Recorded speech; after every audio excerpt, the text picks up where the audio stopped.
tem momentu, željo, da izboljšamo mnoge stvari v naši igri, predvsem se pa začne z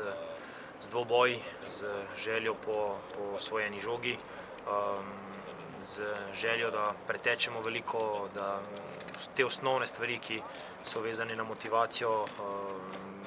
da naredimo dobro, bolje kot smo v prejšnjih tekmah, in potem bodo tudi fantje v igri se bolje našli in bomo bolj stabilni, manj golov prijemali, ker smo v zadnjem času jih preveč prejeli, tako da pričakujemo eno bolj skoncentrirano moštvo, ki bo več naredila za to, da bomo osvajali žoge. Zdravstveno stanje, Krefl je še vedno zunaj, Klinar se vrača in je v kadru za to tekmo, oni standardni poškodovani so še seveda ven iz pogona, Ejup prav tako, ostali so pa precej zdravi.